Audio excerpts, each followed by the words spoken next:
Assalamualaikum warahmatullahi wabarakatuh. Nahmaduhu wa nasta'inuhu wa nastaghfiruh wa na'udzu billahi min shururi anfusina wa min sayyi'ati a'malina. Man yahdihillahu fala mudilla lahu wa man yudlil fala hadiya lahu. Allahumma shalli wa sallim ala sayyidina Muhammadin wa ala alihi wa sahbihi ajma'in. Amma ba'du. Puji dan syukur marilah kita panjatkan kehadirat Allah Subhanahu wa taala karena atas limpahan karunia pada pagi hari ini kita masih diberikan nikmat sehat, nikmat iman, nikmat Islam, dan alhamdulillah nikmat panjang umur sehingga kita masih dapat melaksanakan sholat subuh berjamaah dan mengikuti taklim pada subuh pagi hari ini. Semoga segala amal ibadah yang kita kerjakan diberikan ganjaran pahala dan mendapatkan kebaikan oleh Allah Subhanahu wa taala. Amin amin ya rabbal alamin. Tidak lupa juga sholawat dan salam semoga senantiasa selalu tercurah kepada baginda Nabi besar Nabi Muhammad sallallahu alaihi wasallam, kepada keluarganya, kepada sahabatnya, dan semoga kita semua mendapatkan sahabatnya kelak di yaumil akhir nanti. Amin amin ya rabbal alamin. Jemaah muslim yang kami hormati, sebelum memulai taklim ini izinkan kami menyampaikan beberapa maklumat, yaitu maklumat yang pertama mengenai laporan kas musyawarah kelas pertanggal 21 Juni 2025. Pada laporan kas minggu lalu pada tanggal 14 Juni 2025 sebesar Rp5.090.002. Pemasukan dari tanggal 15 hingga 20 Juni 2025 sebesar Rp1.542.000. Lalu pengeluaran dari tanggal 15 hingga 21 Juni sebesar Rp1.373.400. Sehingga sisa kas TKM saat ini sebesar Rp5.258.602. Lalu maklumat yang kedua mengenai laporan pembangunan mushola Al-Ikhlas. Saldo tanggal 14 Juni 2025 sebesar Rp4.047.000. Penerimaan dari tanggal 15 hingga 21 Juni itu masih nil atau kosong, pengeluaran juga kosong, sehingga saldo akhir sebesar Rp4.047.000. Sehingga sisa hutang pembangunan saat ini masih seperti kondisi sebelumnya, yaitu Rp19.791.000. Kami dari DKM Mushola Ikhlas tidak bosan-bosannya untuk mengajak kepada para jemaah sekalian, mari kita sama-sama memajukan mushola Ikhlas kita baik dengan infak dan sedekah. Selain itu, kami juga menginformasikan kepada para jemaah bahwa mushola Ikhlas yang tadi saya sebutkan masih memiliki hutang sebesar Rp19.791.000 untuk vendor teknologi, sehingga kami masih membutuhkan support dari para jemaah untuk bisa membantu melunasi hutang tersebut. Semoga Allah selalu memberikan kita kemudahan dalam segala kebaikan. Amin. Lalu maklumat yang ketiga yaitu Ustadz yang mengisi kajian pada pagi hari ini diisi oleh Ustadz Abdurrahman Siddiq SAG. Alhamdulillah beliau sudah berada di tengah-tengah kita. Marilah kita doakan semoga beliau dan keluarga selalu kesehatan, dipanjangkan umurnya, dimudahkan segala urusannya, dan selalu dalam lindungan oleh Allah Subhanahu wa taala. Amin. Nanti pada sesi akhir kajian akan ada sesi tanya jawab. Jadi jika Bapak atau Ibu jemaah ada pertanyaan nanti bisa disampaikan. Selain itu kami informasikan juga bahwa DKM Al-Ikhlas sudah memiliki YouTube sendiri. Apabila ada Bapak atau Ibu yang merasa ketinggalan pada kajian setiap Ahad, Bapak atau Ibu bisa menyaksikan kembali di tayangan YouTube yang sudah ada. Dan jangan lupa untuk di-subscribe agar bisa mendapatkan notifikasi apabila ada video upload yang terbaru. Demikian informasi yang dapat kami sampaikan. Lebih dan kurangnya kami mohon maaf, dan marilah kita sama-sama menyimak kajian yang akan disampaikan oleh Ustadz Abdurrahman Siddiq SAG.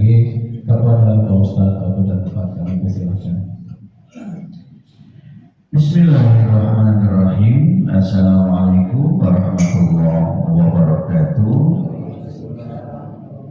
Innal hamdalillah, sesungguhnya puji hanya milik Allah. Memuji kita kepada Allah berarti kita mensyukuri nikmat Allah. Maka pada pagi hari ini kita telah mendapatkan nikmat yang luar biasa. Mengawali aktivitas hari ini kita mengawali dengan kalimat Alhamdulillahilladzi ahyana ba'dama amatana wa ilaihin nusur, dengan harapan hamdalah ini nanti bisa kita baca lagi besok malam insya Allah. Berselawat kepada Rasul sebagai utusan yang dianugerahkan kepada kita, bukan menjadi pilihan kita tapi pilihan Allah. Karena pilihan Allah disebut anugerah, maka kebahagiaan buat kita ketika kita dianugerahkan seorang manusia yang sempurna, yang mempunyai kasih sayang yang luar biasa, yang bertanggung jawab bukan hanya saat di dunia tapi nanti juga saat di akhirat. Karena Nabi yang nanti insya Allah paling tersibuk di akhirat adalah Nabi besar kita Muhammad Sallallahu Alaihi Wasallam. Maka mewasilahkan agar kita menjadi bagian daripada umat yang dikasihi dan terkasihi, kita mengucapkan kalimat Allahumma sholli ala sayyidina Muhammad wa ala ali sayyidina Muhammad. Ketua DKM Masjid Al-Ikhlas serta jemaah rahimakumullah. Seiring perjalanan kita, sekarang kita bertemu lagi di akhir bulan Zulhijjah. Insya Allah malam Jumat besok atau Jumat besok kita mengawali bulan Hijriahnya. Insya Allah sudah masuk 1 Muharram. Perputaran terus di hadapan kita merasakan keistimewaan yang sesungguhnya ada pada diri kita. Salah satu yang saya ingin sebut keistimewaan adalah ketika Bapak masih berkenan meringankan kaki, melangkahkan kaki menuju masjid yang kita cintai dalam rangka melaksanakan ibadah sholat berjamaah, ya Pak ya. Nah, nilai ibadah sholat berjamaah ini bentuk daripada syukur kita kepada Allah dan Rasulnya. Mudah-mudahan nilai-nilai yang tadi pagi ini kita kerjakan rentetannya, kita berharap aja semoga diterima Allah Subhanahu wa Ta'ala. Bapak Ibu yang dirahmati Allah, yuk kita lanjutkan kajian kita sampailah kita masih terus menafsirkan, menjelaskan surat An-Naba. Kali ini kita akan sampai kepada ayat 9 dan 10. Kalau memang waktunya memungkinkan sampai kepada ayat berikutnya. Dibuka surat An-Nabanya, surat ke-78 bagi Bapak Ibu yang membawa HP, ya silakan dibuka surat 78, surat An-Naba ayat 9 dan seterusnya. Bismillahirrahmanirrahim. Wa ja'alna naumakum subata. Wa ja'alna, dan kami menjadikan naum, asal mana naum adalah tidurmu, subata untuk istirahat. Begitu indah ayat ini menjelaskan, oh ternyata bagian daripada kehidupan kita itu tidak terlepas dari yang namanya istirahat. Ya Pak ya. Istirahat itu jangan kebablasan. Ada waktu-waktunya istirahat, ada waktu-waktunya bekerja. Nah, begitu indahnya Allah memberikan satu pola hidup untuk makhluknya yang namanya tidur. Ya, jadi Allah memberikan spesial Pak untuk kehidupan kita namanya tidur. Ternyata tidur itu adalah cikal bakal kita untuk memulihkan kembali kondisi kita. Bayangkan tidur yang paling bagus adalah 8 jam, beraktivitasnya 8 jam, istirahat 8 jam. Tapi ternyata punten Pak, seumuran Pak hari-hari sekarang ini tidur lagi udah gak 8 jam. Kadang-kadang tidur jam 9, jam 1 udah bangun. Betul ya? Ngapain itu? Buka HP ya. Kalau dulu ya bangun, sholat, baca Quran. Sekarang yang dilihat HP kan gitu ya. Jadi konteks 8 jam itu ternyata kepada kita yang sudah mempunyai usia seperti ini, akhirnya mempunyai ini Pak Jibeni prinsip udah istirahat yang berkualitas, nggak harus 8 jam, tapi memang maksimalnya 8 jam. Kenapa Pak Bu punten, kalau Bapak dan Ibu ketika mengawali tidur itu mengawalinya satu, pasti lelah, capek. Kalau bahasa Sunda mah adana capek lah gitu ya, lelah. Orang kalau lelah kebanyakan apa Pak kerja mengawali tidur juga Allah sudah memberikan sinyal muap. Wah ini muap ini, alhamdulillah. Cuman kadang-kadang muap nggak tahu diri ya, giliran lagi main mah nggak pernah muap, giliran lagi ngaji muapnya berulang-ulang ya. Mau ngaji baca Quran muap lagi ya, mau ngaji taklim muap lagi. Kenapa? Muap ternyata Pak Yohan nikmat.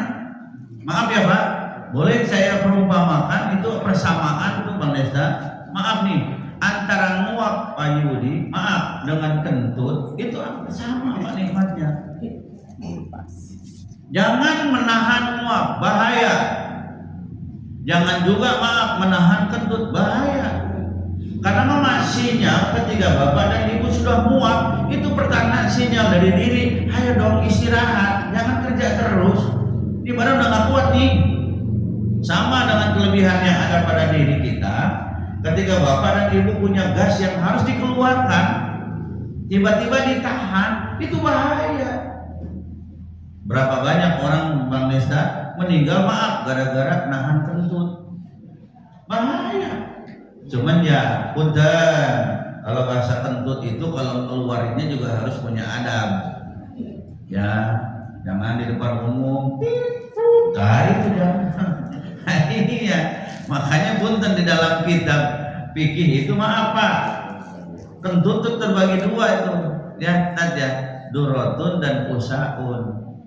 Durotun itu ini fikih itu kalau keluar angin atau kentut itu durotun itu yang bunyi dulu aja, itu yang membuat malu muka, padahal yang melakukan adalah yang di bawah. Tapi yang malu muka, itu durotun tuh. Tapi itulah kata Dokter Aisyah Dahlan, kentut yang namanya durotun itu saat bunyi itulah keromantisan antara pasangan suami istri. Coba. Iya. Jadi romantisnya suami istri itu ada kadarnya itu, jangan dicela ya. Itu nikmatnya luar biasa. Nah, yang bahaya nih Bu, yang temennya durotun namanya pusaun. Pusaun itu enggak bunyi, tapi plus membuat tetangganya pingsan semua itu. Jadi ini siapa nih? Nggak ada yang ngaku. Lu ya? Ya kalau nggak percaya lu cium deh. Nggak berani. Tapi itu nikmat Pak. Punten ya Bu, Pak maaf. Kalau sudah kelebihan gas angin di luar, udah waktunya dia keluar. Bapak Ibu tahan. Begitu tahan, keluarin lagi. Nggak bisa. Mungkin dia ngumpet di jantung, mungkin dia ngumpet di ginjal, akhirnya nyesek. Makanya punten Bu, Pak, saya mau nanya nih, udah rakaat 3 Pak Haji Beni, ya, udah rakaat 3 mau tahiyat akhir, perutnya sakit, kentut, ditahan apa lanjut? Urusannya ditahan. Udah 3 rakaat ditahan katanya, padahal bahaya Bu. Bahaya. Nikmat kan nanti Allah nyinggung loh. Nikmat mana lagi yang kau dustain? Begitu nggak apa-apa. Cuman maaf kalau pas lagi sholat, pas Bapak Ibu mau kentut, buru-buru keluar. Jangan kentut di situ, ninggalin jejak. Begitu Ibu keluar tetap aja hangserna sebelah nu pingsan. Ya. Jadi ada sinyal pada diri. Ketika kemudian sudah capek, lelah, sinyalnya apa? Ngantuk. Ngantuknya apa? Mual. Udah itu, udah sinyal, jangan dipaksa. cari tempat, ya cari senderan, begitu. Tapi kalau bangun tidur masih nguap juga, itu bukan sinyal, itu kelebihan angin. Nguap lagi, itu kelebihan angin. Makanya kata Allah, badanmu ada hak, matamu ada hak, istrimu ada hak, suamimu ada hak, duniamu ada hak, akhiratmu ada hak. Jadi ketika kemudian kita menempatkan sesuatu pada haknya, nyaman. Pada saat sekarang nih hak ibu asupannya adalah kajian. Sudah di rumah mah punten ya. Sekarang boleh nggak habis ngaji ibu senam di depan musola? Boleh nggak? Senam di depan musola, pakaiannya pakaian muslim, gerakannya gerakan senam jantung. Boleh nggak? Boleh, karena haknya ibu untuk memperkuat jantung. Kecuali pas lagi ngaji, nah ibu senam ya salah. Ngaji ya senam, sholat, tadarus, semua ada haknya, tertibnya di dalam berkehidupan. Tetangga ada hak, yaitu apa haknya? Jangan diganggu, kita lindungin. Begitu juga kita sama, tidak ingin diganggu. Kemarin malam sore datang warga Pak ke rumah karena di rumah saya. Dia cerita, Ustaz ini berisik amat ya, dudak. Tuh yang semalam ada musik di depan pom bensin. Keberisikannya sampai ke tempat saya. Dia cerita, ini kita mau mengadukan masalah kebisingan bagaimana. Nah itulah. Ketika kita bertetangga harus memahami tentang hak-hak tetangga.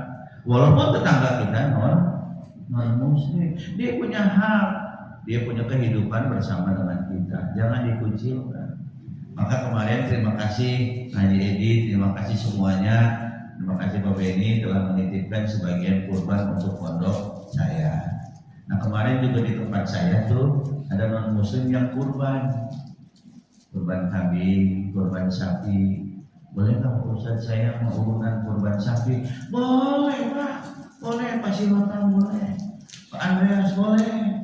Ikut Pak dia kurban.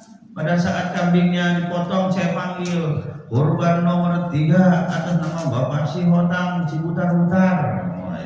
Udah Sihotan Cibutar-butar. Pak tuh kurban Bapak. Pada saat kemudian kurban itu dipotong, nama Allah yang kita sebut. Nggak mungkin ya Yesus nggak mungkin. Yang ada Bismillahirrahmanirrahim, Allahu Akbar. Dia bahagia karena dia tahu hak dia berada di tengah-tengah muslim.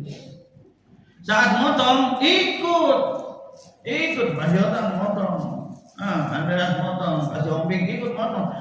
Kenapa? Itulah kebersamaan dalam Islam, rahmatan lil alamin. Begitu indahnya Islam.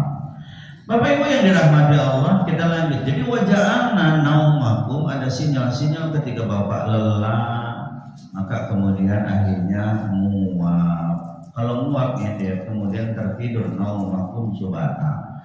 Ternyata Pak, setiap kali kita beraktivitas sekarang nih, maka maaf ya Pak Bun, semua dia punya elemen kehidupan, elemen tubuh ini dari mulai urat yang kecil sampai otot yang besar.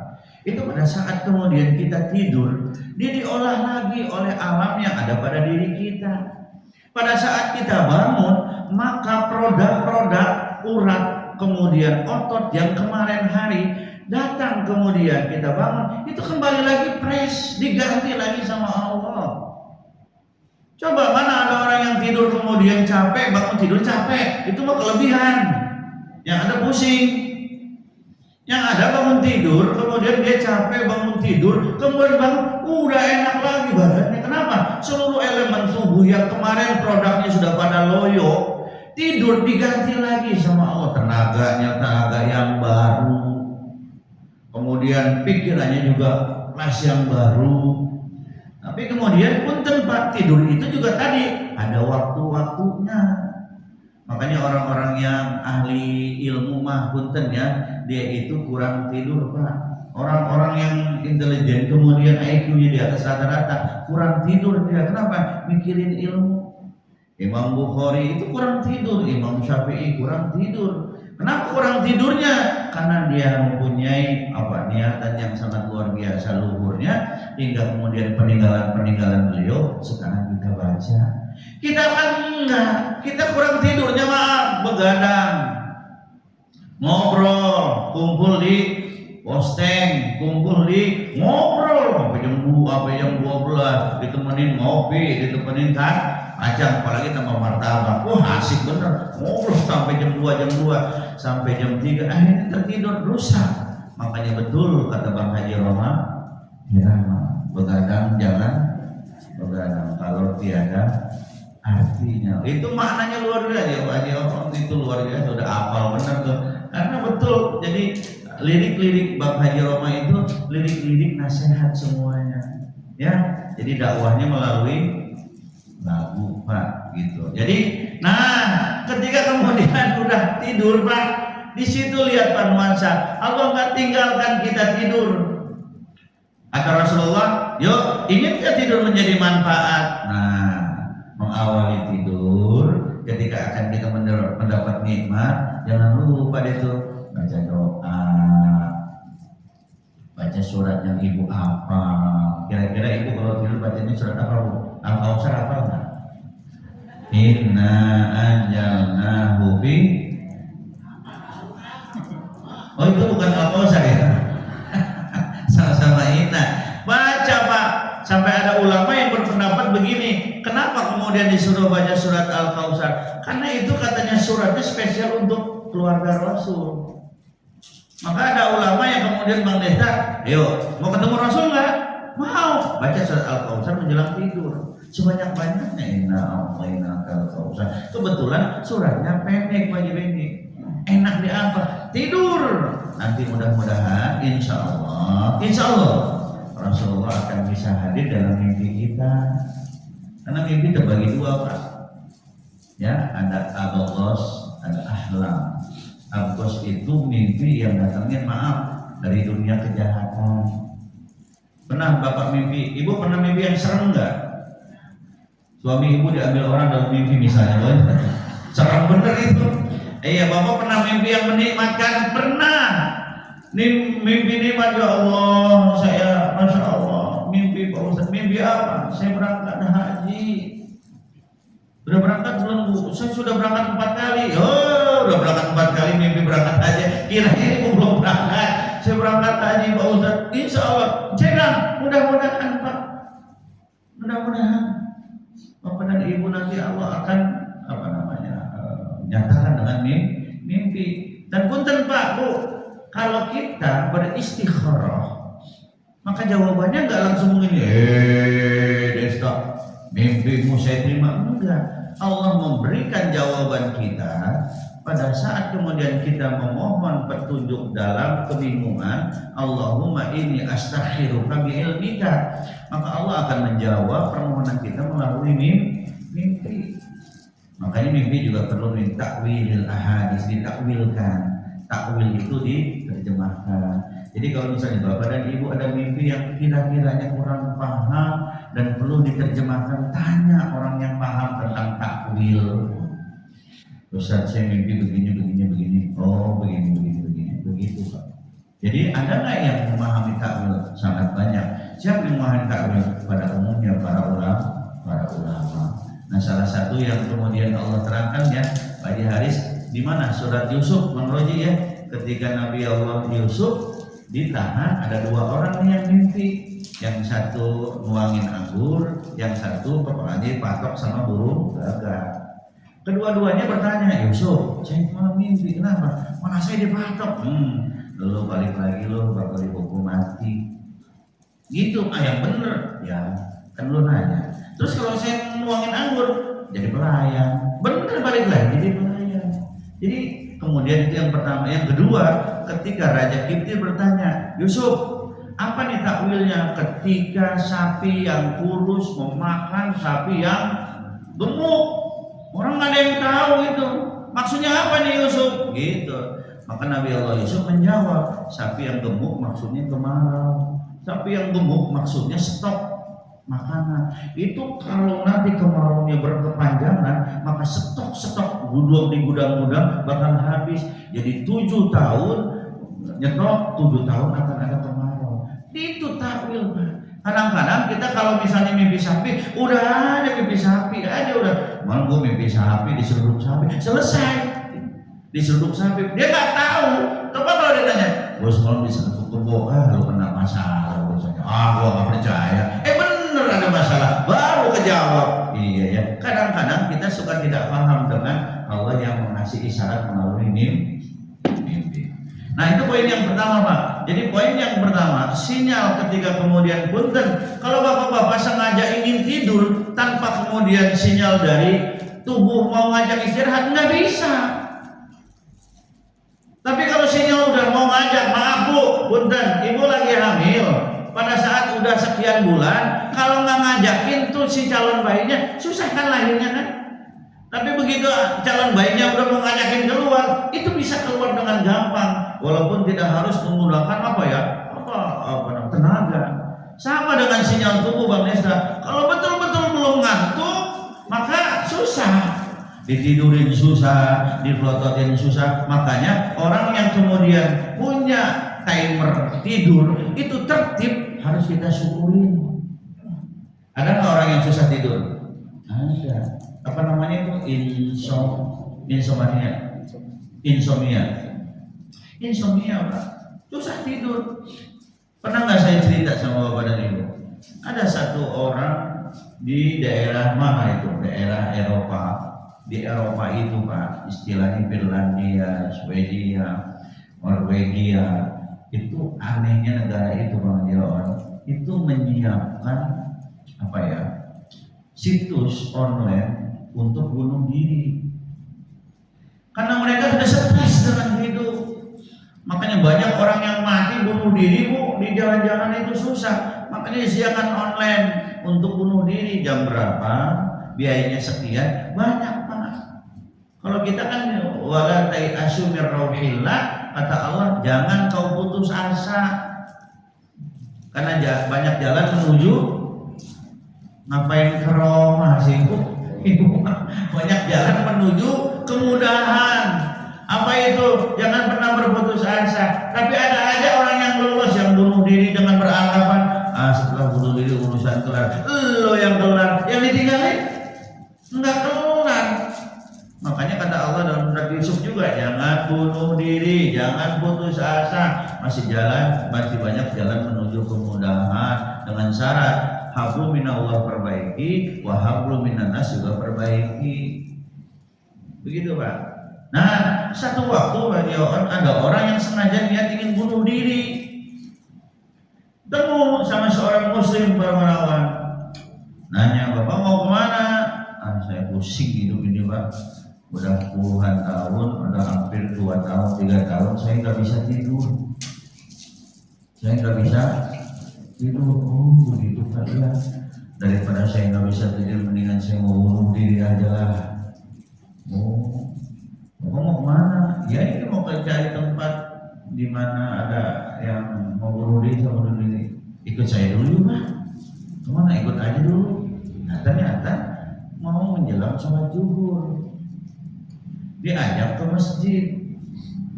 Sampai di masjid, suasananya adem, pakai AC. Mana AC waktu itu mereknya Toshiba lagi ya, kalau nggak sak gitu ya. Bapak tunggu di belakang. Di mana? Di Supah dulu, bukan di emperan ya. Kami kayak begini, Bapak tunggu di belakang. Kami ini sholat tuh, anak muda ini sholat. Begitu sholat dia lihat di suasana enak, suasana senyap, keheningan terasa.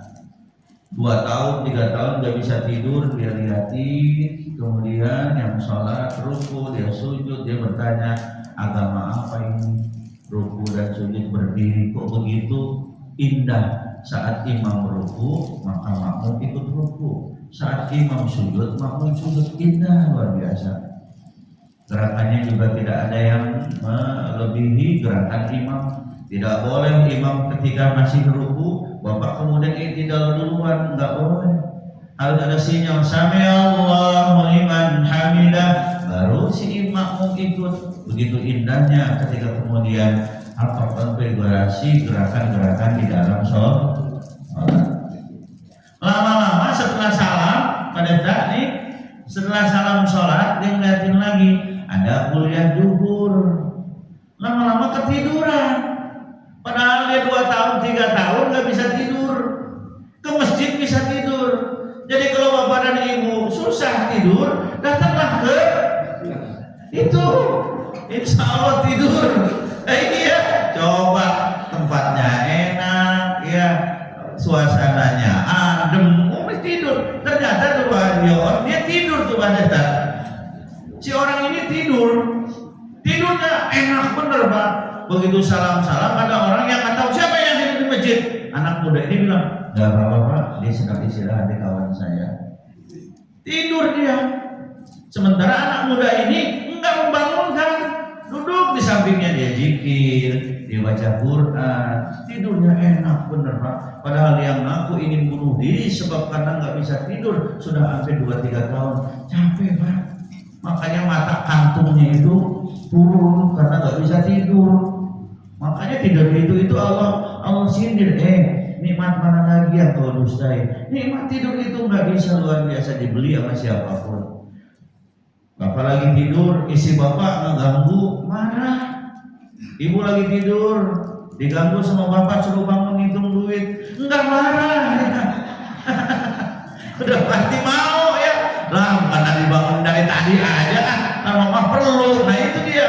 Punten Pak, tidur itu sampai kemarin saya lagi tidur, diganggu sama cucu, Aji, lagi tidur, plus baru ngeriuk, diganggu sama cucu, kuping dimasukin karet-karetan. Agak kosong loh saya lihat cucu saya, mau saya marahin ya cucu. Ini kalau bini udah saya ajak bulat lah begitu ya. Tapi karena cucu, aduh kakak, apa baru tidur kak? Ini dikirain kakak apa bercanda tidurnya. Sama cucu mah nggak bisa marah, Pak Bini nggak bisa. Kalau mau bini, nengsek lu gitu, lu nggak tahu gue lagi capek, gitu sama cucu. Ya Allah ya betul baju apa ya? Cucu, pokoknya urusannya kalau ada cucu yang ngeganggu nggak bisa kita marah. Nah tidur Pak, nggak lama dapat beberapa setengah jam dia bangun. Acara kuliah zuhur udah selesai, kaget dia Pak. Punten ya, tuh orang Norwegia bilang punten baru dia. Ini agama apa? Kenapa emang Bang? Saya baru nikmatnya tidur sekarang, baru bisa tidur. Padahal 2-3 tahun saya nggak bisa tidur. Kenapa bangun? Saya malu kalau saya tidur terus di sini. Ini agama Islam, agama yang membawa kesejukan. Kalaupun Bapak nggak bisa tidur, ada doa-doanya yang menjurus Bapak bisa tidur. Al-Ikhlas majemaahnya nggak perlu doa, ya pasti tidur duluan ya. Sebelum doa karena udah ngantuk lah begitu. Ini luar biasa Pak. Jadi tidur itu nikmat mana lagi yang kau dustain. Makanya punten Pak Haji Aris, Haji Edi, pernah nggak ada informasi yang tidur maghrib dan siang atau malam, ingat nanti subuh Anda akan tidur terus alias mati. Kita nggak bakal bisa tidur Pak. Tapi kita sudah siap dengan besok pagi. Apakah kita mau hidup, apa kita mau mati? Dalam surat Az-Zumar, Allahu yatawaffal anfus hina mautiha. Pada saat kalian tidur, maka ruhnya aku yang pegang. Baik mereka yang sedang tidur atau mereka yang sudah meninggal, jiwa-jiwanya dipegang oleh Allah. Jadi kalau gitu gimana Pak? Antara tidur dengan mati itu 1-2. Kakak adik. Makanya Allah sudah memberikan sinyal. Ada nggak orang yang tidur takut? Nggak ada. Nggak ada orang yang tidur takut. Pokoknya di mana kesempatan ya ada sesuatu yang asik buat tidur Pak. Makanya ada. Lu takut nggak mau tidur? Enggak lah, tidur kan bagian daripada ya nikmat. Nah, tapi lu takut nggak begitu besok diumumin, Desta, besok kalian kamu akan mati? Nggak bisa tidur Pak. Makanya kita kadang-kadang nih ya kata Rasulullah, jangan sampai kebablasan tidur. Awali tidur dengan zikir. Maka ketika Anda tidur, insya Allah tidur Anda bernilai ibadah. Gitu Pak. Ini punten ibu, maaf, ibu bangun jam 2, jam 3, sholat tahajud atau ke kamar mandi? Padahal umumnya ke kamar mandi ya dulu, sekarang mau bertobat sholat. Dulu mah asal kencing tidur lagi. Aduh, kata Rasulullah, saya memanfaatkan 2 rakaat di malam hari. Maka punten Pak, di dalam tidur juga dikasih apa nikmat oleh Allah. Kita bisa bermimpi dengan kenikmatan, tapi terkadang kita juga mimpi kepada hal-hal yang sangat menakutkan. Saya pernah mimpi takut, habis mimpi takut bangun lagi susah tidur lagi. Dok. Padahal yang mimpi itu ruh, Bu. Jasad tertinggal. Tapi karena kita masih ada kontrak dengan dunia, saat kita mimpi ruhnya kemudian nyatu lagi dengan jasad yang capek. Ya Allah, Masya Allah, kenapa ya? Allahu Akbar. Padahal yang mimpi dia ruh. Tapi karena masih ada dari kontrak hidup, ketika kemudian ketakutan itu masih menyatu dengan jasad. Beda dengan Fir'aun, beda dengan Raja Namrud. Jasadnya di mana? Jasadnya di Mesir, belum terkubur. Iya, Ferdinand Marcos jasadnya di dunia. Siapa lagi? Stalin dan yang Rusia juga jasadnya di dunia. Banyak jasad-jasad yang di Toraja tuh Pak, dikuburnya cuma didudukin aja. Apakah dia disiksa? Punten, pada saat kemudian Allah memberikan perumpamaan, Bapak tidur mimpi yang menakutkan, yang disiksa ruh apa jasad? Ruh. Tapi karena tadi saya katakan bahwa Bang Desta masih ada kontrak dunianya, maka jasad kemudian disatukan dengan takut yang dialami oleh ruh, maka jasad ini gemeter. Nah, mereka nih Bu Haji Beni sama Fir'aun juga Allah siksa dengan penyiksaan ruhnya. Sampai kapan? Nah, punten, di kubur itu bukan tempat penyiksaan Pak Haji Beni. Penyiksaan, pengadilan itu ada di akhirat. Penyiksaan betul-betul ada di neraka. Neraka yang sejati ya nanti. Tapi sekarang ada nggak neraka di dunia? Sudah ada Pak. Neraka itu bahasa Qur'annya, bahasa kitanya adalah sesuatu hal yang membuat kita tuh sakit, sesuatu hal yang membuat kita pusing, sesuatu hal yang membuat kita menderita. Neraka dunia ada. Di mana yang kita rasakan di dalam kehidupan? Kita banyak utang, tutup gali lubang, dan sebagainya, nyakitin orang. Pokoknya yang namanya Bapak dalam kesusahan itu bagian neraka dunia. Maka Fir'aun dikasih mimpi sama Allah, dikasih lihat, tempatmu di sana. Teriak, aduh jangan ya Rob, kalau bisa kiamatnya lamain, biar saya dalam mimpi aja ketakutannya. Nanti pada saat kemudian wa nufikha fisuri fa izahum minal ajdasi ila rabbihim yansilun qalu ya wailana, semua membahasana mimma qadina hajama wa ada rahman. Aku kan dulu sudah berjanji sama kalian yang sudah meninggal, yang belum meninggal, pada saat kalian nanti ada berada di dalam kubur, kalian di kubur itu hanya transit, istirahat. Coba lihat Pak pernah nggak dalam satu riwayat Sayyidina Umar ketika lewat di pemakaman Baqi dengan ajudannya, beliau melepas sendal dan sepatu. Ditanya sama ajudan, wahai Amirul Mukminin, apa yang menyebabkan engkau melepaskan sepatumu? Apa kata Amirul Mukminin? Ini yang ada di dalam kubur adalah sahabat-sahabatku, sahabat Rasulku, maka aku tidak ingin mengganggu dengan langkahku ketika mereka sedang dalam keadaan istirahat. Indahnya luar biasa. Kuburan sekarang enggak, diinjak, didudukin, dibuang puntung rokok, puntungnya masih ada, diambil sama yang punya kuburan ke bawah ke dalam, dia merokok di sono. Ya Allah, ini banyak puntung di atas, apalagi yang sangat memiriskan hati itu Bu, ketika kita Pak Beni itu banyak Ustaz Endang, kalau ziarah ke Banten,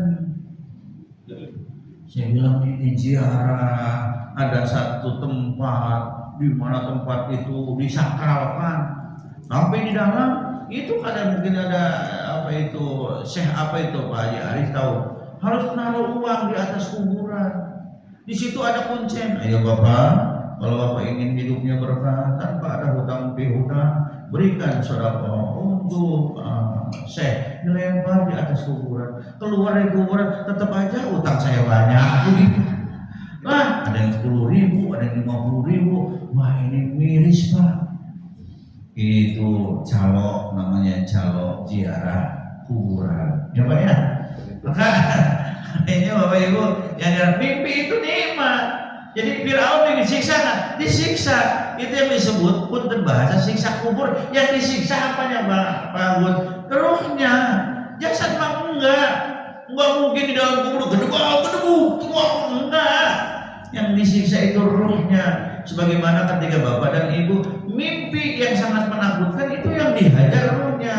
Maka tatkala kemudian nanti semuanya dibangkitkan, wa adar rahman, yang di dalam kubur jangan tidur aja, ayo bangun. Wa adar rahman wa sadaqal mursalun. Kan dulu aku menyampaikan tentang janjiku melalui para nabi, dan nabi kita adalah Rasulullah, bahwa di akhirat atau di alam kubur kamu gak lama-lama. Hitungan akhirat betul lupa. Bayangkan Pak, ini sudah terjawab semua di Al-Quran. Orang-orang yang tidur 100 tahun, 200 tahun, 1 miliar, pada saat dibangkitkan dia akan berkata, ini baru tidur setengah hari. Ya, kamu labista, qala labistu yauman aw ba'da yaum. Ibu nanti akan ditanya, Bapak ditanya, Fir'aun juga ditanya, Nabi Adam juga ditanya, berapa lama kamu tidur? Setengah hari. Padahal dia udah tidur 10 miliar tahun misalnya. Dia udah tidur 20 miliar tahun. Tapi begitu bangun tidur mengatakan, kalau kamu gak bisa, berapa lama kamu tidur? Ya, baru setengah hari, paling lama 1 hari. Padahal dia udah tidur ratusan tahun. Ini luar biasa Pak. Jadi di kubur itu bukan tempat pengadilan. Di kubur adalah tempat pintu menuju alam akhirat. Jadi akhirnya Bang Desa, hadapi tidur baik di dunia maupun nanti di alam kubur. Barusan tetangga saya ya di Jalan Bida 12 ada yang meninggal di Kodar ya jam 11 malam. Dan dia udah tidur perpisahan dengan jasad dan ruhnya. Ketika tidur kemudian kita layani sebagai bagian kewajiban fardu kifayah. Dia terasa enggak. Begitu kasih sayangnya Allah, sebelum kita dikubur, Pak Haji Budi, kita diwafatkan. Ketika kita diwafatkan, mau dikubur dengan cara apapun, enggak ada rasa takut. Ini kalau sekarang masih hidup dikubur takut. Tapi ketika kemudian kita sudah meninggal, maka jasad sudah membeku. Itu ada istilahnya lagu apa itu sebujur bangkai.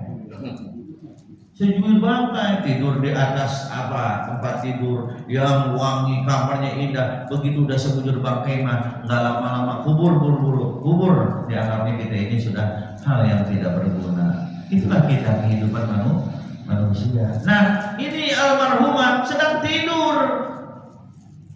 Kita yang melayani, kita yang ngurusin. Ntar dikubur, mereka sudah ada rahman istirahat. Cuman ada satu riwayat yang mengatakan ya, nih punten, jangan pakai logika dunia. Nanti di akhirat, di alam kubur kita akan ditanya man rabbuka, waman nabiyuka, waman kitabuka, kan itu waman imamuka. Siapa Tuhanmu, siapa nabimu, apa agamamu? Bagaimana cara bertanyanya? Jangan cara bertanyanya pakai logika dunia. Logika dunia udah gak nyampe ke akhirat. Kadang-kadang kita masih pakai logika dunia Pak Jim ini. Ntar kita dibangkitkan di dalam kubur, kita duduk mentok, itu sempit bener tempat. Karena ketentok sama papan. Jangan begitu. Dia akan ditanya, apa yang ditanya? Ruhnya. Bukan jasadnya hidup lagi. Kalau jasadnya dihidupkan pada saat di alam kubur, dia gua di mana nih di kubur? Nggak ada nafas, mati dia. Omang udah mati, masa mati lagi? Maka yang ditanya oleh Allah adalah alastu bi rabbikum, apa? Ruhnya, jiwanya. Siapa Tuhanmu? Apa agamamu? Itu yang ditanya alastu bi rabbikum, ruhnya atau jiwanya, bukan jasadnya. Jasadnya udah jadi udah jadi tanah. Udah, yang ditanya ruhnya. Seperti ketika dalam surat Al-A'raf, saya nggak buka nih kalau nggak salah ayat 133. Pada saat bapak dan ibu akan lahir ke dunia, itu sesungguhnya bapak dan ibu sudah ditanya oleh Allah. Yang ditanya ruhnya, bukan bayinya. Alastu birabbikum, hai ruh yang aku akan sematkan ke dalam jasad ini, siapa Tuhan? Maka ruh menjawab, alastu birabbikum, qalu Tuhanku hanya Allah Subhanahu wa ta'ala. Yang ketika kemudian ruh itu disematkan kepada jasadnya, jasadnya ini tidak lagi mengenal Tuhannya, dia berbeda agama. Islam alhamdulillah Pak, Islam itu kemudian dikenalkan oleh Allah melalui Al-Quran. Kalau tidak salah dalam surat Al-A'raf Pak. Bentar ya, masih ingat gak ini surat Al-A'raf ayat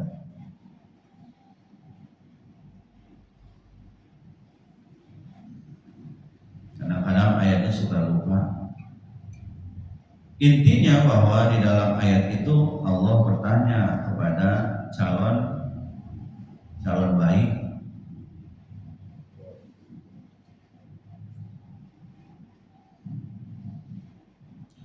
pertanyaannya tadi ketika kemudian seseorang akan ditiupkan ruhnya oleh Allah Subhanahu wa ta'ala, maka ruh itu ditanya oleh Allah. Nah, yang akan ditanya di alam kubur kita bukan jasadnya Pak, tapi ruh kita. Nah, ruh kita inilah yang kemudian akan mengikuti kita berpuluh-puluh tahun, akan ditanya pertanggungjawaban terhadap jasad yang dia bawa.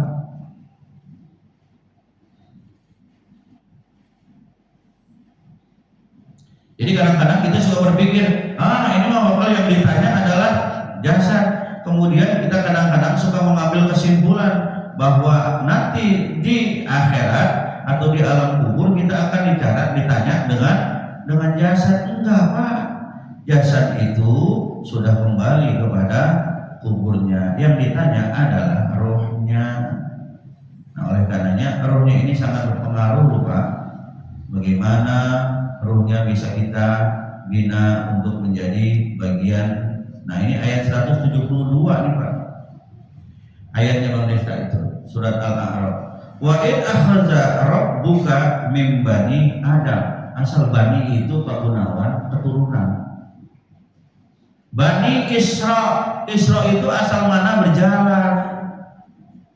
Kan suka ada Bani Israel itu dalam bahasa Ibrani-nya adalah Tuhan. Jadi Bani adalah anak atau kaum atau keturunan, Isra adalah yang berjalan menuju Tuhan. Bani Israel. Nah, itulah Bani Israel keturunan Nabi Allah Yakub. Israel yang sekarang bukan. Israel yang sekarang propaganda dalam agama agar diaku dalam pencaplokan Palestina sebagai bagian bangsa Arab. Makanya dia menggunakan Israel, sedangkan di dalam Al-Quran wa in akhadha rabbuka min bani Adam. Maka kita disebut karena kita bukan keturunan dari Bani Israel, kita adalah keturunan dari Bani Adam, anak keturunan Nabi Allah Adam. Min zuhurihim dzurriyyatahum wa ashhadahum ala anfusihim. Nah, ada kalimatmu, alastu birabbikum. Kita menjawab, qalu bala syahidna an taqulu yaumal qiyamah inna kunna an hada ghafilin. Apa katanya? Dan ingatlah, kita disuruh ingat. Berarti ini perkara yang sudah terjadi. Cuman bagaimana cara mengingatnya kalau tidak ada yang ngasih tahu? Yang ngasih tahunya siapa? Para ulama, para ustadz, para kiai. Bagaimana cara ngasih tahunya? Tuh lihat surat Al-A'raf ayat berapa Pak? 172. Ada ini nggak? Mic-nya? Baca artinya. Silakan Pak Neta. Sementara Pak Neta baca arti, saya minum dulu ya. Apa saya akan kesempatan? Silakan. Ingatlah ketika Tuhanmu mengeluarkan dari tulang punggung anak cucu Adam keturunan mereka, dan Allah mengambil kesaksiannya terhadap diri mereka sendiri seraya berfirman, bukankah aku ini Tuhanmu? Mereka menjawab, betul, engkau Tuhan kami. Kami bersaksi, kami melakukannya agar pada hari kiamat kamu tidak mengatakan sesungguhnya kami mengalah terhadap hal ini. Nah, jadi kesaksian yang sekarang ini ada di dalam surah Al-A'raf nanti akan diminta lagi. Dulu saya bilang begini, kenapa sekarang Anda bertuhan beda selain kepadaku? Nanti Allah tagih janjinya. Makanya lihat, nah tadi agak suaranya agak kecil ya, mungkin akhir bulan ya. Jadi dan ingatlah, suruh ingat kita. Ingat kan peristiwa yang sudah terjadi bagaimana? Kalau ingat. Ya kalau ingat, makanya kata Allah perintahnya ingatlah, berarti suruh belajar biar ingat. Apa katanya? Ketika Tuhanmu, siapa Allahmu, Nabi Muhammad mengeluarkan dari sulbi. Nah, Pak, di sulbi ini tulang belakang tuh sulbi. Ada apa di sulbi? Maaf, di sulbi itu Allah simpan yang namanya nutfah. Itu nutfah. Nutfah, maaf, nutfah dengan air mani beda. Air mani dia akan tetap keluar ketika orang berhubungan badan.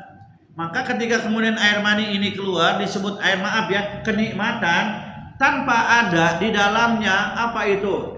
Nutfah atau sesuatu yang dikirim dari tulang sulbi, maka punten si sel telur tidak bisa dibuahi. Maka terkadang suka ada orang, saya biasa Pak Ustadz keluar nutfah saya, air mani saya, tapi begitu sampai ke dokter ternyata air maninya tidak berkualitas. Nah, si kualitas ini namanya min nutfatin, yaitu nutfah. Dari mana nutfah? Allah putarkan nutfah itu dari saripati. Saripati dari mana? Dari makanan bapak dan ibu yang makan tiap hari. Hari ini kita makan roti. Maka sebagian jadi nutfah, sebagian jadi protein, sebagian dari ampas-ampas bisa. Itu diolah, yang olah siapa? Ini ginjal, lambung, terus apa lagi? Usus. Makanya pada saat tidur kata Allah, hei, itu pabrik perutmu, istirahat. Jangan terus dibawa kerja. Ini mah mau tidur makan Indomie. Ya, habis tidur, habis makan Indomie langsung tidur. Kesian ini dia punya. Punten ya, maaf nih Pak. Kalau Bapak menjelang tidur makan Indomie, terus Bapak tidur karena Bapak dalam keadaan tidur, ini nggak diolah. Karena si usus dan sebagainya istirahat. Mobil juga ada istirahatnya. Istirahat, makanya kalau dibelek tuh Bapak meninggal misalnya habis makan Indomie, kemudian kepeselek karena apa plastik-plastiknya dimakan gitu. Iya, begitu pagi dibelek, itu Indominya belum dicerna. Masih jadi Indomie, kenapa? Karena pabrik jasadnya, pabrik perutnya sedang istirahat. Maka yang betul konsep dari orang sehat adalah ketika mau tidur perutnya kosong. Pagi-pagi tenaga sudah, tapi sebelumnya ya 5:30 makan. Lanjut Pak dikit. Jadi tulang air mani, makanya KDM itu KDM ya. Laki-laki disuruh ikut KB. Vasektomi katanya. Kenapa? Dia akan tetap menikmati hubungan badan, tapi spermanya ditahan. Karena ada begitu rumahnya ngontrak, anaknya 12. Pak KDM nanya, lu bagaimana bikinnya? Yang satu tendang sana tadi nggak tahu tuh Bapak bisa aja kita lagi tidur gitu kan. Tempat sekamar kan tidur 12 orang. Makanya ya itulah kemudian akhirnya ada pro, ada dan kontra. Jadi laki-laki suruh ikut KB di vasektomi, ya ditutup air saluran nutfahnya, tapi air maninya tetap keluar. Makanya itu Pak. Jadi Allah simpen air mani kita laki-laki di tulang belakang. Kalau perempuan air nutfahnya Allah simpen di dada, di tulang dada. Makanya kalau laki-laki yang sering keluar nutfahnya, pinggangnya suka sakit pinggang gitu ya. Iya, karena sudah keluar. Lanjut. Kemudian keturunan mereka, anak cucu Nabi Allah Adam, dan Allah mengambil kesaksian terhadap ruhnya. Ruhnya diambil kesaksian bangun. Jadi nanti ruhnya juga yang nanti akan ditanya Malista. Bukan jasad, ruhnya. Lanjut. Mereka saya berfirman, apa? Siapa terhadap roh mereka?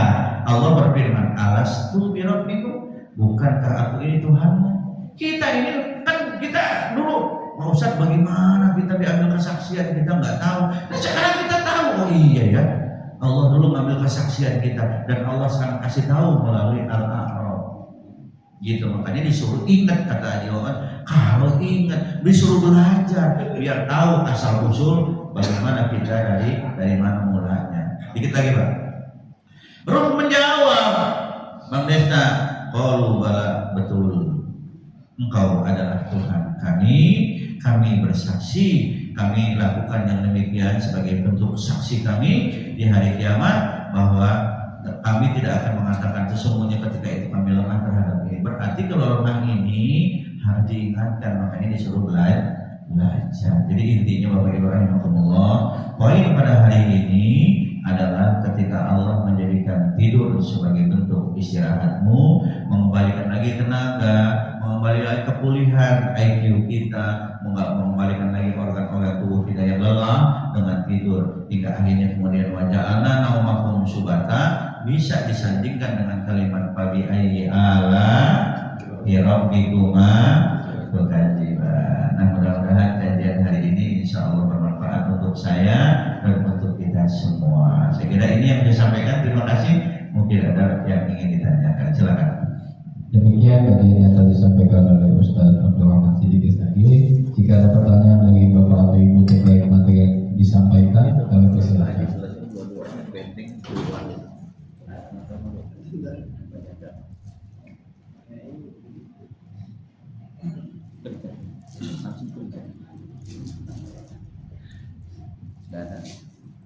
Ada pertanyaan dari Bapak atau Ibu?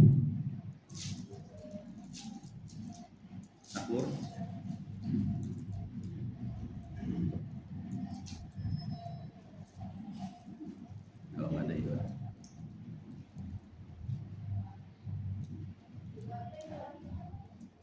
Di situ ada gitu. Lagi bagi-bagi roti. Ada.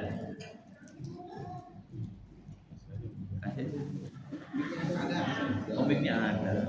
Kalau Ibu ada pertanyaan, mic-nya ada di sana.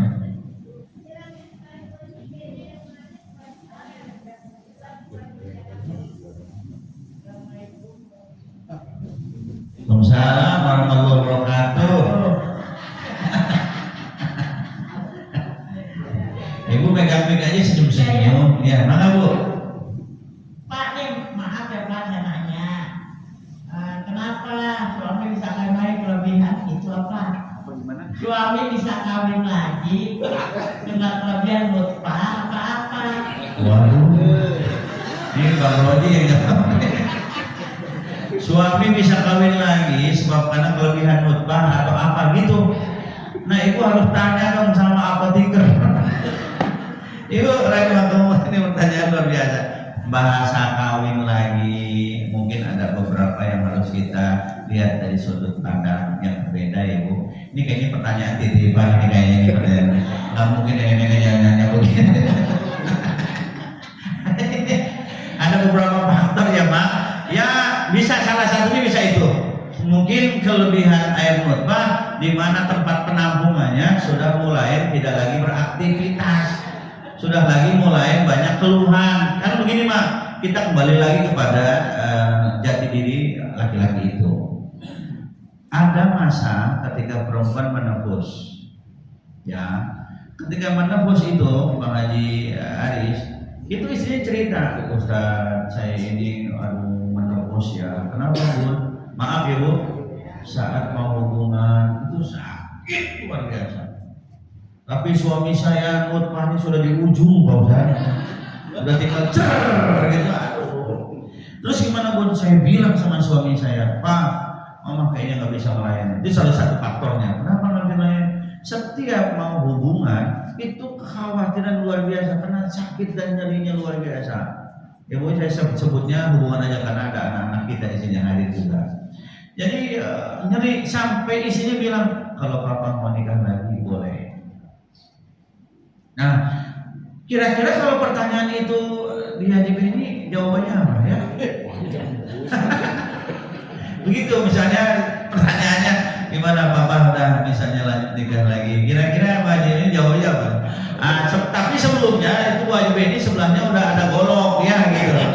Ayo jawab Pak, jawab. Kayaknya malah gitu. Tapi saya belum dengar jawabnya, gimana jawabnya Pak? Piringnya terbang gitu ya. Nah, jadi akhirnya apa laki-laki itu? Suka duka kita bersama. Cakep. Betul. Itu cuma saya doang, kan nggak tahu yang di sini mah ya. Jadi akhirnya suaminya udah lama banyak jalan menuju Roma lah gitu kan. Gak harus di bagian itu saja. Pokoknya nikmatin saja. Ini luar biasa. Jadi di sini bukan kelebihan atau kekurangan nutfah dia kawin lagi, bukan mah ya. Itu faktor yang lainnya banyak ya. Orang kalau kelebihan nutfah karena faktor kelebihan nutfah setiap orang itu berbeda-beda ya Mak ya. Jadi bukan sebab karena kelebihan nutfah dia akhirnya kawin lagi. Nah repot kalau perempuan juga punya nutfah lebih dia mau kawin lagi bagaimana? Iya, jadi tentunya banyak faktor dan banyak sudut pandang yang perlu dijelaskan ya Mak ya. Salam sama Pak Nutfah ya Mak ya. Mak nanya Nutfah, Mak nanya hebat deh. Ada lagi pertanyaan dari Bapak Ibu sekalian? Saya ingin tanya Pak Ustaz, untuk yang mengenai ruh yang terlepas misalnya dari tubuh gitu ya Pak Ustaz. Dulu kan Rasulullah pernah pada saat Isra Mi'raj kan menjelajah itu ya Pak Ustaz ya. Nah, beliau sudah pernah melihat misalnya surga, neraka gitu Pak Ustaz. Nah neraka yang dilihat oleh Rasulullah itu neraka seperti apa Pak Ustaz? Padahal yang tadi Pak Ustaz sampaikan bahwa neraka itu hukum nanti pada saat setelah kiamat gitu kan. Yang dilihat Rasulullah itu neraka seperti apa bentukannya? Di dalam ayat surat Al-Isra itu dikatakan subhanallazi asra bi 'abdihi. Maksudnya Allah yang telah memperjalankan hamba. Nah hamba berbagi dua ada modesta. Ada beberapa ulama juga yang berpendapat Rasulullah berangkat tidak dengan ruh. Nah Bang Desta ini disebut hamba Allah, jasadnya ada enggak? Ada, ruhnya ada enggak? Ada. Berarti Rasulullah abdihi maksud di sini betul-betul beliau itu berangkatnya bukan dengan ruh, tapi betul-betul dengan utuh jasad dan ruhnya. Nah adapun poin ketika kemudian Rasulullah berada di antara langit dengan langit, beliau melihat neraka, beliau melihat surga. Memang banyak hadis-hadis yang berseliweran tentang hal seperti itu. Tapi intinya, apakah kemudian Rasulullah melihat neraka? Yaitu kan sebenarnya ada yang mengatakan hadis ini sebagai bentuk simbol bahwa neraka itu ya tempat untuk orang yang berbuat durhaka kepada Allah. Ada di surga itu tempat juga untuk orang yang berbuat baik atau melaksanakan perintah Allah. Tapi ada juga sebenarnya Bang Desta, neraka juga dan surga juga sebenarnya di dunia sudah tidak ada. Orang yang penuh dengan kenyamanan sekarang dia sudah berada. Karena gini, asal mana jannah atau surga itu kan adalah kebun tempat yang indah. Kalau bapak-bapak misalnya jalan-jalan nih mau penutupan pengajian besok ke rumahnya Panggang di Pandeglang atau di Rangkas, itu banyak kebun-kebun, itu banyak surga di sana. Jadi asal mana surga itu kebun, berada di dalam kebun yang penuh dengan air yang berkericik, yang ada ikan yang bisa dipancing. Nah jadi ada ulama yang berpendapat itu hanya simbol saja ketika Rasulullah melaksanakan peristiwa Isra Mi'raj, melihat sebagai bentuk pembelajaran buat kita. Apakah neraka di sana ada dan di sini? Ini masih banyak kajian Bang Desta. Apakah neraka sekarang sudah ada? Apakah surga sudah ada? Nanti perlu ada kajian insya Allah di lain waktu lah. Intinya Rasulullah melaksanakan Isra Mi'raj itu dengan fisiknya tanpa terbelah antara ruh dengan jasad. Jadi abdihi di sini adalah hamba yang utuh yang Allah menyaksikan kekuasaan. Karena di situ ayatnya begini sih, linuriyahu min ayatina. Aku ingin memperlihatkan bagaimana tanda-tanda kekuasaanku sebagian kepada Rasulullah SAW agar terus ketika menghadapi dakwah bahwa Allah tidak meninggalkan, walaupun saat itu disebut yaumul hajat, suami istrinya meninggal, pamannya meninggal, makanya Allah memberikan nih tanda-tanda kekuasaanku akan menyertai kepada engkau. Itu ayat di Quran itu begitu aja, nggak dijelaskan tentang ada di surganya, ada di nerakanya, cuman lihat tanda-tanda kekuasaan Allah. Malah yang lebih frontal lagi Bang Beni, ada yang mengatakan Isra Mi'raj itu hanya dongeng. Wah, nah itu banyak sekarang, perlu kajian-kajian. Ya, nanti lain waktu. Terima kasih. Oh, ada kok.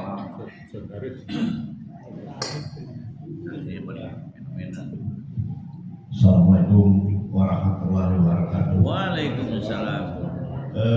Saya sangat tertarik Pak Ustaz, bahwa ruh sudah ditiupkan pada saat masih di dalam kandungan.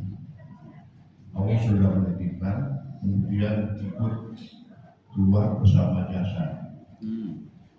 Yang saya pertanyakan gini Pak Ustaz, apakah ruh itu sangat setia dengan jasadnya? Ya, apakah itu ruh itu menjadi saksi di dalam kehidupan dunianya? Ya, karena yang saya dengar ini hanya sebatas mungkin omong-omong saja ya. Ya katanya, ini katanya saja sih. Selama orang itu meninggal dalam 7 hari masih ada di rumahnya, ya, atau di tempat tinggalnya. 15 hari ada, begitu 40 hari dia pergi. Ya, bahasa kiasan apakah itu pergi, apakah memang dia selalu berada dan di mana itu adanya? Ya, sudah sekian miliar tahun, ya, yang meninggal mungkin, ya, itu adanya di mana? Ya, apakah memang dia selalu ingat dengan jasadnya tersebut? Ya, sehingga yang katanya kalau jasadnya dikuburkan, rohnya sebenarnya ada itu, ya, cuma dia tidak tahu. Saya kira lebih jauh mungkin roh itu sudah bermiliar-miliar tahun, di mana tuh adanya? Ya secara fisik saja ya. Terima kasih. Wassalamualaikum warahmatullahi wabarakatuh.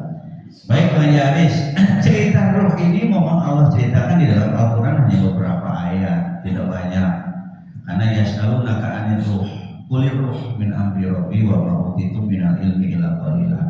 Poin pertama. Poin yang kedua, Bang Yaris nih buka surat Az-Zumar nanti ya, ayat 42. Bunyinya begini, Allah memegang ruh nyawa seseorang pada saat kematiannya. Jelas, kalau sudah dipegang sama Allah, siapa yang kutak-hati? Apakah Allah akan meletakkan roh itu di alam malakut? Atau juga ada yang mengatakan kala inna kitabal abror di abrori lafi illiyin. Nah, Allah meletakkan roh di sana. Tapi ayat ini menjelaskan, dan Allah juga memegang nyawa dan ruh orang yang mati ketika dia tidur. Jadi maka dia tahan orang yang telah dia tetapkan kematiannya dan dia lepaskan nyawa yang lain sampai waktu yang ditentukan. Nah, kalau melihat ayat ini Bang Haji Aris, hak prerogatif Allah bicara ruh.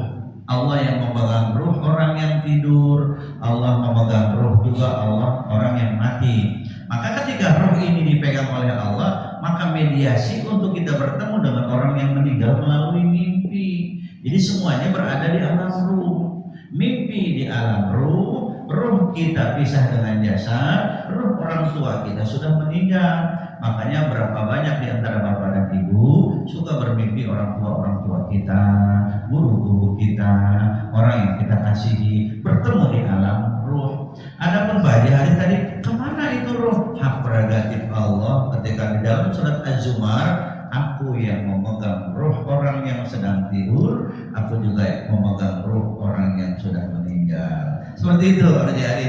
Jadi kalau kemana ruh? Ya kalau misalnya apakah ruh ketika 7 hari masih ada di rumah, itu cerita orang tua dulu. Ketika kemudian kalau misalnya ada yang tahlilan dia datang, ya kalau datang ajak undang dulu. Ini mah enggak katanya, ruhnya masih ada di sekitar kita. Lah kasihan amat itu ruh, emang nggak punya GPS. Ntar udah 40 hari dia pergi. Itu cerita, artinya ada filosofi di sana. Kalau kita bertahlil kepada orang yang sudah meninggal, artinya masih ada cerita loh, orang yang meninggal ini paling 7 hari kebaikannya. Setelah 7 hari hilang Pak cerita itu. Saya kemarin nganterin Pak RW 06, bapaknya meninggal, dikubur, udah ya cerita ya, dikubur di karet pipa. Saya balik lagi ke karet pipa. Banyak ustadz-ustadz yang baca ustadz tahlil. Dulu saya ustadz tahlil. Ada yang meninggal kita iringi, kita tahlilan, talqinnya, rapi-rapi kasih uang gocap, gigo. Dulu cepet paling gede. Sekarang saya balik lagi ke sana. Saya bilang, kalau Ustadz Uje di mana? Di karet tensin, bukan di pipa. Nah saya tanya, Uje sekarang makan itu rame Pak, banyak yang berziarah. Oh iya ya. Ketika kemudian orang itu ada histori hidupnya, dia akan tetap dikenal. Pak tiap Sabtu Minggu, Jumat Sabtu Minggu yang ziarah banyak. Nah kita wallahualam. Setelah 7 hari cerita kita di dunia selesai, karena karyanya kita nggak ada yang kita tinggalin. Lihat karyanya Imam Syafi'i ada sampai sekarang kita ceritain. Karyanya Imam Bukhari ada, karena ada karya. Kalau kita besok meninggal tanpa karya, selesai 7 hari udah nggak ada lagi bicarakan kita. Udah begitu, makanya punten ibu berkarya bukan di waktu sholat. Tidak ada orang karya meninggalkan sholat. Ada orang karya meninggalkan kitabnya, meninggalkan bangunannya, meninggalkan pondok pesantren, meninggalkan itu tuh masjid atau pondok pesantren dulu yang membangun almarhum. Ada karyanya, akan terus dikenal. Tapi ketika kemudian kita meninggal tanpa karya, selesai 7 hari. Makanya ketika tahlilan itu kita mengingatkan kebaikan orang yang meninggal. 7 hari dia keliling-keliling, ya karena kebaikannya masih ada. Setelah tahlil 7 hari, selesai, udah sepi. Maka kadang-kadang pun tanpa ada orang yang meninggal, maksain 7 hari tahlilan. Sementara dia dengan masyarakat nggak ada kontribusinya, nggak ada bagaimana ya kehidupan masyarakat. Tahlil malam pertama doang rame Pak Rahman, malam kedua 10, malam ketiga 5, malam ketujuh 3. Habis nggak ada yang datang, karena juga tahlilan kan berkenaan dengan waktu orang kerja kan. Akhirnya malam ke-7 nggak ada, habis Pak. Kenapa? Karena orang yang meninggal ini tidak berkarya. Makanya tinggalkan karya. Makanya lihat ulama-ulama Pak, subhanallah, itu sampai 40 hari yang baca. Maaf ya, ini tradisi orang-orang dulu ya. Di rumah baca Quran, di kuburan juga baca Quran. Sampai begitu histori kehidupannya, hingga mereka merasakan kehilangan betul-betul ketika orang itu tidak ada lagi. Ketika kita meninggal, udah selesai, nggak ada cerita. Udah 7 hari ditinggal kawin. Nah akhirnya mah ketika dia ditinggal mati sama bininya, lakinya nggak ada temannya lagi, akhirnya kawin lagi. Biar nutfahnya ada salurannya gitu. Saya kira ini, terima kasih. Mudah-mudahan apa yang saya sampaikan insya Allah akan menjadi kajian kita ketemu. Ya, boleh. Iya, terima kasih.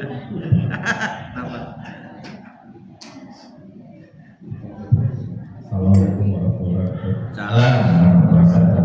Ini saya sangat tertarik sekali dan menarik untuk masalah plasma nutfah ya saja. Apa tuh? Nutfah. Oh nutfah.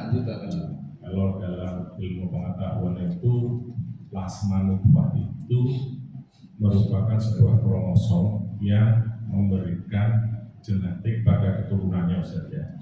Namun di satu sisi saya tadi dengar Ustaz kalau ada pembuahan tanpa nutfah artinya tidak jadi ya Ustaz ya. Artinya ini nutfah ini semacam abstrak seperti ruh ya atau faktual ada Ustaz. Karena ini kalau memang bisa disintesakan kita bisa melakukan rekayasa genetik yang benar-benar sesuai dengan keinginan. Misalnya kayak Pak Haji Haris kita direkayasa insya Allah bisa. Jadi nutfah ini yang saya tanyakan karena sementara ini di dunia biologi ya plasma nutfah itu sebagai sesuatu yang faktual Ustaz. Ya, artinya bahwa itu nyata. Tapi memang faktualnya juga masih sulit Ustaz. Jadi belum terbukti bahwa plasma nutfah itu seperti yang disampaikan oleh ilmu pengetahuan. Faktualnya tadi yang Ustaz mengatakan, walaupun kita berhubungan suami istri mengeluarkan sel telur dan sel sperma, dia tidak akan terbentuk manusia kalau tidak ada nutfahnya. Kalau saya tidak salah tadi dengar. Terima kasih. Baik. Di surat Yasin, awalam yarul insanu anna khalaqnahu min nutfah fa idza huwa khasimun mubin.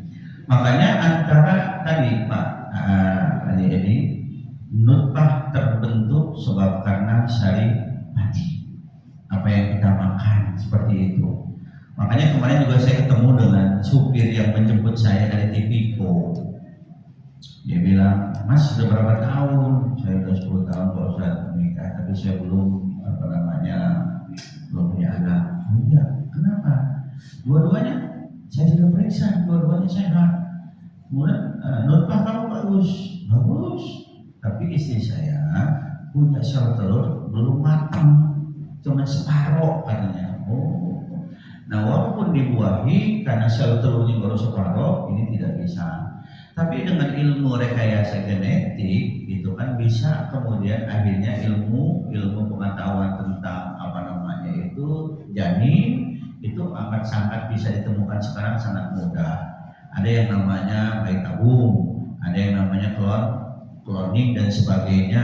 Apalagi tadi Adi bilang kalau model-model aris dibentuk di nutfah bisa. Tapi ya stoknya cuma satu-satunya ini gitu. Makanya kan ada yang namanya kembaran dan sebagainya. Nah kalau lihat ayat ini kan Adi, dan tidaklah manusia memperhatikan bahwa kami menciptakannya dari setetes air nutfah.